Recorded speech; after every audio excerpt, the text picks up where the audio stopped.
नमस्कार,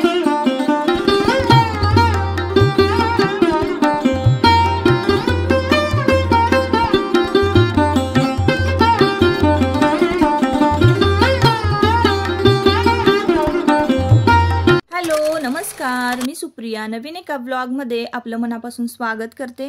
तुम्हाला आजचा दिवस सुखाचा, आनंदी आणि आरोग्यदायी जावो। तुम्ही जी काही स्वप्न पाहिली असतील ती सगळी स्वप्न तुमची पूर्ण होत। त्याचबरोबर शुभ सकाळ सर्वांना। सकाळची वेळ आहे आणि सकाळची आत्ताचं हे बघा टायमिंग आहे 7:30 सव्वा 7चं हे टायमिंग असावं। सकाळी सकाळी चहा घेते।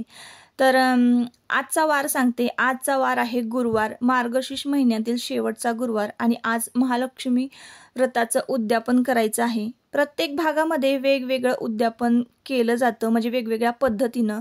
तर आमच्याकडे ना एक सवाशीण जेवायला घातली जाते आणि उद्यापन केलं जातं आमच्या भागामध्ये। तर तशाच पद्धतीनं मी आज उद्यापन करणार आहे। आणि काय होतं, इतर वेळेला बघा सणवार असतील ना तर तेव्हा खूप घाई गडबड असते। तर मला ना पुरणपोळीच्या स्वयंपाकाचा व्हिडिओ तुमच्याबरोबर शेअर करता येत नाही। सणावाराला मी जर पुरणपोळी केली तर मग विचार केला की आज शेवटचा गुरुवार आहे आणि माझी ही आत्तापर्यंत बघा 7:30 वाजेपर्यंत सगळी कामं आटपून झालेली आहे। देवपूजा लोटून झाडून झालेलं आहे आणि सगळं म्हणजे टोटली सगळं काम जे असतं ना ते सगळं झालेलं आहे। गॅसचं सकाळी सकाळी उठल्यानंतर पूजन केलं आणि मग 7:30 वाजता व्हिडिओला सुरुवात केलेली आहे। सगळी कामं सुद्धा आटपलेली होती आणि 7:30 नंतर मी डब्याला सुरुवात केली। मुलांचा डबा होता, आज मुलांना शाळा होती तर त्यांना फक्त चपाती दिलेली आहे। शेंगदाण्याची चटणी चपाती आज मी दिली, भाजी काही केली नाही। आणि थोडीशी रात्रीची भाजी जी होती तर ती मग घरातल्यांनी खाल्लेली आहे। चपात्या फक्त मी पटपट आज सकाळी लाटून घेतलेल्या होत्या, चहा केलेला होता। कोणी चहा चपाती, कोणी भाजी चपाती, ज्याला जे आवडेल त्यांनी तो नाश्ता केलेला होता। आणि आत्ता वाजलेले आहेत 10। तर पुन्हा एकदा मुलं शाळेत गेल्यानंतर कट्टा स्वच्छ केला आणि लगेचच पुरणपोळीच्या स्वयंपाकाला लागलेली आहे। तर आज मी तुमच्याबरोबर अर्धा किलोच्या डाळीचं म्हणजे पुरण कसं करायचं आणि पुरणपोळी कशी लाटायची, परत आमटी फोडणीला कशी घालायची, हे सगळं मी तुमच्याबरोबर शेअर करणार आहे। जर तुम्हाला पुरणपोळीचा स्वयंपाक जमत नसेल, कुणी तुम्ही नवीन असाल तर हा व्हिडिओ शेवटपर्यंत पहा, खरंच तुमच्या फायद्याचा ठरणार आहे। तर बघा ताईंनो, इथं मी डाळ स्वच्छ पाकडून धुवून घेतलेली आहे आणि पातेल्यामध्ये मी पाणी घेतलेलं आहे अर्ध पातेलं। तर पातेल्याची साईज तुम्ही पाहत असाल तर ते पाणी मी थोडंसं गरम केलेलं आहे। अगदी काटामोड करायचं, कोमटही करायचं नाही। थोडंसं पाणी गरम झालं की आपल्याला त्यामध्ये ना पाखडलेली धुतलेली डाळ घालायची आहे। आता ही डाळ घातल्यानंतर ना पुन्हा एकदा उलटण्याने छान हलवून घ्यायची, मोकळी करायची डाळ आणि गॅस फुल ठेवून द्यायचा आहे। तर मी पातेल्यामध्ये कधीही पुरणाची जी डाळ आहे ती शिजवते हरभऱ्याची, कुकरला लावत नाही। तर ज्यांना कुकरला लावायला जमत असेल ना तर त्यांनी अगदी 10 मिनिटात ती डाळ खूप शिजते। तर त्यामुळं ना शिट्ट्या व्यवस्थित काढा डाळीच्या। जर डाळ जास्त शिजली तर पुरण पातळ होतं, त्यामुळं डाळ परफेक्ट शिजणं गरजेचं आहे। डाळ शिजायला घातली, एका बाजूला पीठ मळायला घेतलेलं आहे। तर पुरणपोळीसाठी पीठ मळताना आपल्याला त्यामध्ये हळद घालायची आहे। तर हळद घातली ना पोळी एकदम छान दिसते ताईंनो आणि खायला पण भारी वाटतं। तर बघा इथं मी 2 चमचे कणिक घेतलेली आहे, मी अंदाजेच घेतलेलं आहे। तर तुमचं जर अर्धा किलोची डाळ असेल ना तर तुमच्याकडे पिठाचा जर चमचा असेल तर 2 चमचे 2-2.5 चमचे तुम्ही पीठ घ्या। 1 चमचाभर मीठ घातलेलं आहे आणि 1 छोटा चमचा हळद घातलेली आहे आणि हे पीठ आपल्याला छान मळून घ्यायचं आहे। सुरुवातीला तांब्याभर पाणी जरी तुम्ही त्यामध्ये घातलं तरीही हे पीठ काही पातळ होत नाही, कारण आपल्याला हे पीठ अगदी मऊसूत मळायचं आहे। आणि आपण जसं चपातीला पीठ मळतो ना त्यापेक्षा जरा जास्त जोर लावून हे पीठ मळायचं आहे। चांगलं आपटून धुपटून हे पीठ मळायचं आहे।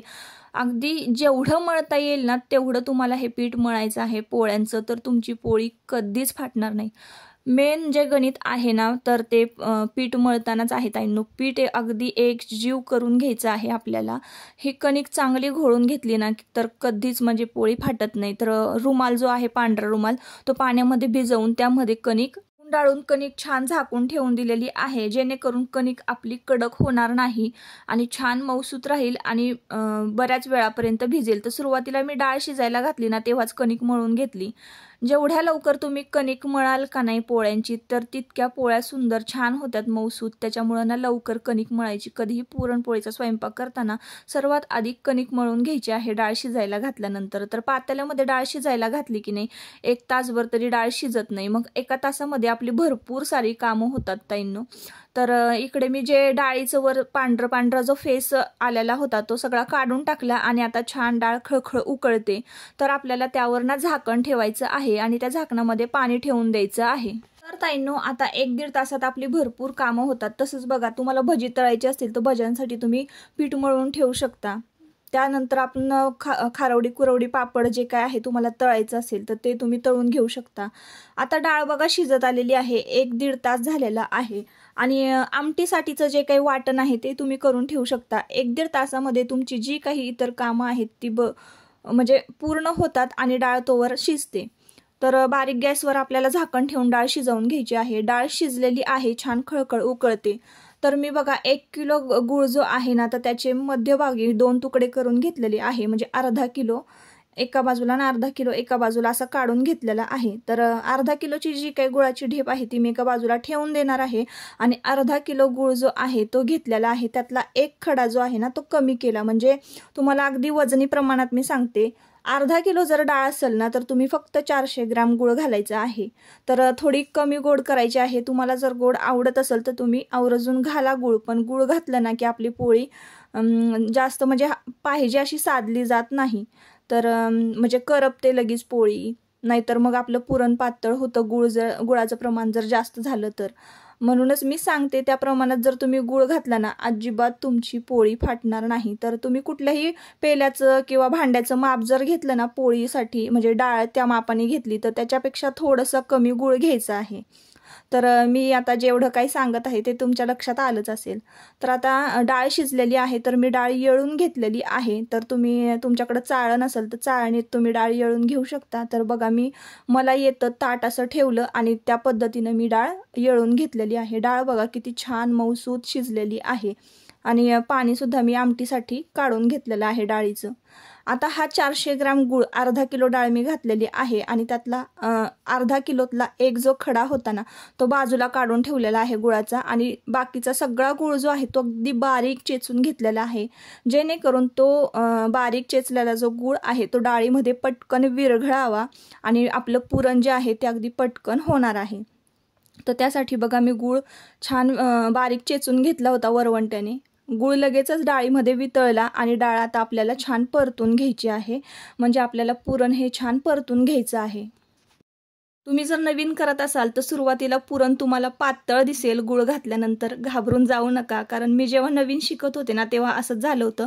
जरा मला पुरण पातळ दिसलं आणि मग म्हटलं आता हे कसं होणार. पण जसं जसं मी ते पुरण आटवत गेले भाजत गेले तसं तसं ते पुरण छान ड्राय झालेलं होतं. आपलं पुरण तयार झालेलं आहे. हे कसं ओळखायचं तर तुम्हाला दाखवते ताईंनो. बघा मी इथे उलातनं जे आहे ना ते पुरणामध्ये बरोबर असं उभं राहिलेलं आहे. म्हणजे ते असं लूज पडत नाही किंवा गळून पडत नाही.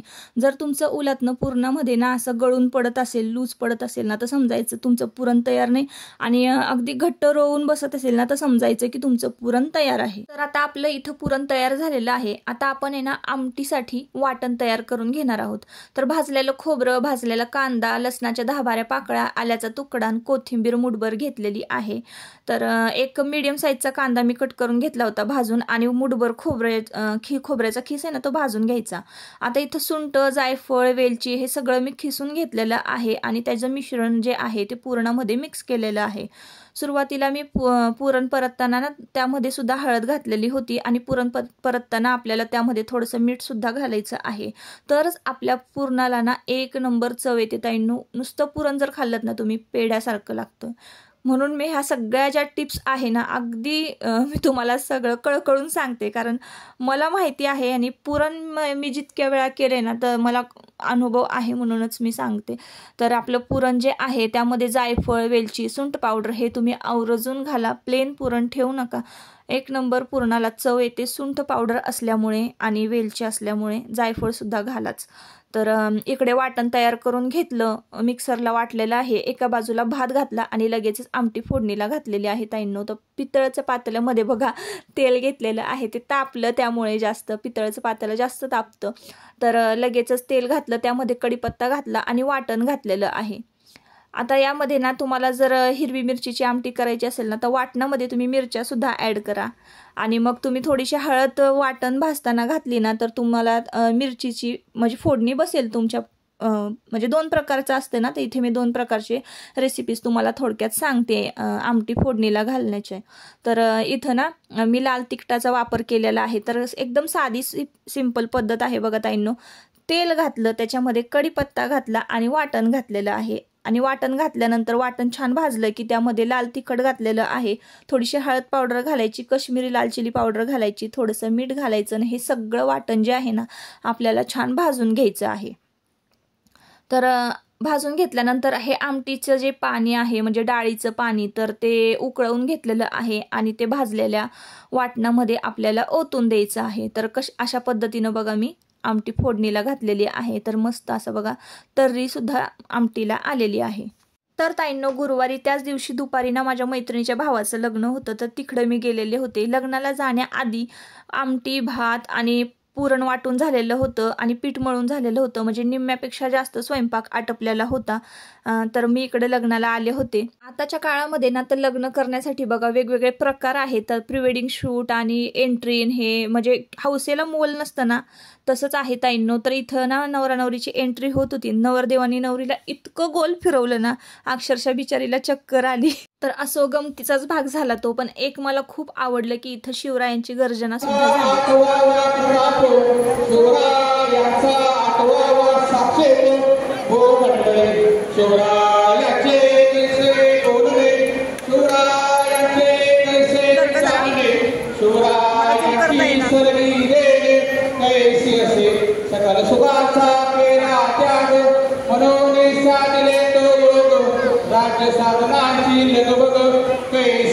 तर ताईंनो, आताची पिढी काळानुसार जरी बदलत असली, फॅशन, प्री वेडिंग शूट आणि एंट्री वगैरे हे सगळे जर होत असलं, तरी सुद्धा ना आताची पिढी आहे ना आपली काळानुसार बदलते, पण आपले संस्कार कधी ती विसरलेली नाहीये. तर या लग्नात गेल्यानंतर मला कळालं सगळं एंट्री वगैरे एकदम प्री वेडिंग सगळं अगदी व्यवस्थित त्यांनी केलं. पण जेव्हा लग्नाला गेले ना, तेव्हा त्यांनी शिवरायांना म्हणजे आधी पहिली मानवंदना दिली, त्यानंतर मग विधिवत लग्न केलं. तर ही गोष्ट मला खूप आवडली. त्यानंतर लग्न लावल्यानंतर घरी पोहोचले, तर तुम्हाला रांगोळी दाखवली नव्हती मी सकाळी. मस्त अशी आज आपली शेवटच्या गुरुवारची रांगोळी काढलेली होती आणि संपूर्ण जिना वगैरे मी आदल्या दिवशीच धुवून काढलेला होता, जर तुम्ही तो ब्लॉग बघितला असाल तर. आणि उंबरट्यावर बघा कशी रांगोळी काढलेली आहे. तर इकडे स्वस्तिक काढलेलं आहे, गाईची पावलं काढलेली आहेत, लक्ष्मीची पावलं आहेत. आणि सकाळीच मी उंबरापूजन करून गेलेले होते, फुलं वगैरे वाहिलेली आहेत. घर सगळं मस्त चकाचक आवरलेलं होतं. आवरूनच गेले होते मी सगळं आणि निम्म्यापेक्षा जास्त स्वयंपाकसुद्धा झालेला होता, त्यामुळं जास्त काही टेन्शन नव्हतं. आणि मला जायचं होतं लग्नाला, त्यामुळं ना मी सकाळपासून पुरणपोळीचा जो स्वयंपाक आहे ना अगदी पटपट आवरून घेतलेला होता. तुमच्या दादांनी इकडं दिवाबत्तीसुद्धा केलेली होती. सकाळी मात्र खूप घाई गडबड झाली, डबासुद्धा करायचा होता, पूजासुद्धा मांडायची होती. सकाळी मी तुमच्याबरोबर पूजेचं काही शूट म्हणजे शेअर केली नाही क्लिप, तर संध्याकाळी आत्ता मी ही क्लिप शूट घेतली ना, तेव्हा मी तुमच्याबरोबर शेअर करते.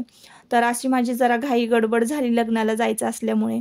तर इथे गणपती बाप्पांची स्थापना केलेली आहे, अगदी व्यवस्थित विधिवत पूजा मांडणी केलेली आहे. आणि आज आहे एकादशी, म्हणजे ही 2024 मधली शेवटची एकादश आहे ताईंनो. आणि त्यामुळं पूजा अगदी मन लावून 1-1.5 तास मी सकाळी घालवलेला होता. आणि मुलांना डब्बासुद्धा करून द्यायचा होता आणि प्लस पुरणपोळीचा सुद्धा स्वयंपाक करायचा होता. तर त्यामुळं ना सकाळी खूप घाई गडबड झाली. तुम्हाला इकडे मी पाठीमागे बघा विठ्ठल रुक्मिणीची जी मूर्ती आहे ती दाखवते. तर मस्तपैकी छान टिळा लावलेला होता, विठ्ठल रुक्मिणीचा सुद्धा छान मेकअप केलेला होता. तर असं ताईंनो, इकडे बाळकृष्णांना बघा तुळस मंजिरी सुद्धा अर्पण केलेल्या आहेत. आदल्या दिवशी मी तुळस मंजिरी ज्या आहेत ना त्या तोडून ठेवलेल्या होत्या, बुधवारच्या दिवशी, एकादशीला तोडत नाहीत त्यामुळे. त्यानंतर घरात पोहोचले, म्हटलं चला थोडासा आपला स्वतःचा लुकसुद्धा तुमच्याबरोबर शेअर करूयात. तर कशी दिसत होते मी, अगदीच घाईगडबड झाली होती आज ताईंनो, पण एकदम साधी सिंपल मी अशी लग्नाला गेलेले होते, जास्त काही मेकअप वगैरे काही करत बसलेले नाही. तर असो, हे जे मंगळसूत्र आहे ते दादांनी मुंबईवरून आणलेलं आहे, तर म्हटलं तुमच्याबरोबर शेअर करावं ते कसं दिसतंय घातल्यानंतर. तर पहा, इतकं छान दिसत होतं ना. आणि लग्नाला गेले तेव्हा सुद्धा 1-2 बायकांना खूप आवडलं आणि विचारलं सगळ्यांनी. तर बघा, काहीसा असा होता माझा आजचा लूक. तर ही साडी अशीच राहून देणार आहे आणि उद्यापन करून घेणार आहे. आमटी बघा किती छान, एकदम मस्त अशी छान तर्री आलेली होती. भातसुद्धा तयार होता, पुरण आणि पीठ मळलेलं होतं. तर आता आपण पोळी लाटून घेऊया. आता पोळी लाटताना कुठली कुठली काळजी घ्यायची, काय करायचं, हे सगळं मी तुमच्याबरोबर शेअर करते. तर बघा ताईंनो, अशी कणिक जी आहे ना, अजिबात म्हणजे तुटता कामा नये. कणिक इतकी चिकट असली पाहिजे ना, की चिकटपणा कणिकेचा गेलाच नाही पाहिजे. इतकी अशी कणिक आपल्याला पुरणपोळीसाठी पाहिजे आहे. तर सकाळपासून बघा कणिक मी मळून ठेवलेली होती, म्हणून कणिक छान भिजलेली होती. जेवढा आपण गव्हाच्या पिठाचा उंडा घेतलेला आहे तेवढ्याच प्रमाणात आपल्याला ते पुरण घ्यायचं आहे. असं नाही करायचं पिठाचा गोळा खूप मोठा आणि पुरण एवढंसं, अजिबात ती पोळी चांगली लागणार नाही. तर जेवढा तुम्ही पिठाचा उंडा घेताय ना, तेवढ्याच प्रमाणात तुम्हाला पुरणाचा उंडा घ्यायचा आहे आणि आपल्याला पुरणपोळीचं जे काय आहे ते भरून घ्यायचं आहे उंडा. आता उंडा भरल्यानंतर बघा मी हाताने कसा छान गोल गोल केलेला आहे. तर असं केल्याने ना पुरणपोळीमध्ये छान एकसारखं पसरतं. त्यामुळे ना हाताने अंगठ्याने ना आपल्याला छान आधी उंडा तयार करून घ्यायचा आहे. जसं की तुम्ही व्हिडिओमध्ये पाहिलं असाल, मी अंगठ्याने हाताने कसा तो उंडा फिरवत होते. आणि मग आपल्याला अशा पद्धतीनं पोळी लाटून घ्यायची आहे. तर लाटण्याच्या प्रत्येकाची सवयी पद्धत वेगवेगळी असते. तुम्हाला जशी जमल ना तशी लाटा, काही हरकत नाही. तर मी पुरणपोळी एवढी मोठी लाटते ना ताईंनो, मोठमोठ्या पुरणपोळ्या मला करायला खूप आवडतं. तर पोळपाटसुद्धा पुरत नाही इतकी मोठी पुरणपोळी होते माझी, आणि तवासुद्धा पुरत नाही इतकी मोठी पुरणपोळी होते. चिटकत नाही, फाटत नाही, तुटत नाही, एक नंबर ताईंनो पोळी होते. तर या सगळ्या ज्या टिप्स आहे ना, मी त्या तुमच्याबरोबर शेअर केलेल्या आहे की कसं करायचं, काय करायचं. तर अशी कणिक जी आहे ना आपल्याला भिजवून घ्यायची आहे. आणि तव्यावर तापला की नाही, तव्यावर तेल सोडायचं आणि पिठाची जी काही बाजू आहे ना ती आपल्याला तव्यावर टाकायची आहे. तसं केल्यानं काय होतं, पीठ जे आहे ना ते पुरणपोळीवरचं पीठ आपल्याला झाडावं लागत नाही. तर तुम्ही पाहत असाल अगदी गच्च तवा भरून पोळी आपली झालेली आहे. आणि हीच पुरणपोळी बघा भाजते कशी मी. तर थोडंसं असं फुगली ना पुरणपोळी की उलटायची, म्हणजे पलटी करायची आणि तेल लावून घ्यायचं आहे वरच्या बाजूने. तर पाहत असाल तुम्ही एवढी सगळी पुरणपोळी जी आहे टम्म फुगलेली आहे. तर अशा पद्धतीने मी पुरणपोळीचा स्वयंपाक करते. तुम्ही जर व्हिडिओ शेवटपर्यंत पाहिला असाल तर तुम्हाला खूप साऱ्या टिप्स तुमच्या लक्षात आल्या असतील, सांगितलेल्या आहेत मी ज्या त्या. आणि पुरणपोळी बघा भाजलेली आहे. आता ही पुरणपोळी इतकी मौसूद झाली आहे ना ताईंनो, एका हाताच्या मुठीमध्ये गोळा होईल इतकी ही पुरणपोळी मौसूद झालेली आहे. तर ही ते दुसरी पुरणपोळी, तर ही सुद्धा बघा तेवढीच केलेली आहे. तर एवढ्या मोठमोठ्या पुरणपोळ्या करते. माणसाने 1-2 पुरणपोळी खाल्ली की त्याचं पोट अगदी टम्म व्हायला पाहिजे. तर असा असतो माझा पुरणपोळीचा स्वयंपाक. त्यानंतर मग इकडे सवाष्णीला मी बोलवलेलं होतं जेवायला, आली. त्यानंतर ताट केलेलं होतं, जे देवीला नैवेद्यासाठी ताट मी केलेलं होतं तेच मी तिला जेवायला दिलेलं होतं. मग दूध, आमटी, भजी, पापड थोडे तळलेले होते, भात केलेला होता आणि पुरणपोळी. जेवण पोटभर जेवली. हळदी कुंकू आणि आपण पुस्तक देतो, केळ देतो, फूल देतो. तर अशा पद्धतीनं आम्ही मार्गशीर्ष महिन्यातील गुरुवारचं उद्यापन करत असतो. तर ताईंनो, तुम्हाला हा स्वयंपाक आवडला का? टिप्स तुम्हाला आवडल्या का? नक्कीच तुमच्या उपयोगी येतील. तर व्हिडिओचा आता इथे शेवट करते. परत आपण पुन्हा भेटूया नवीन एका व्हिडिओमध्ये. तोपर्यंत स्वतःची काळजी घ्या, मस्त राहा आणि स्वयंपाक जर आवडला असेल तर आपल्या व्हिडिओला एक लाईक करा आणि चॅनलला सबस्क्राईब करा. Bye bye.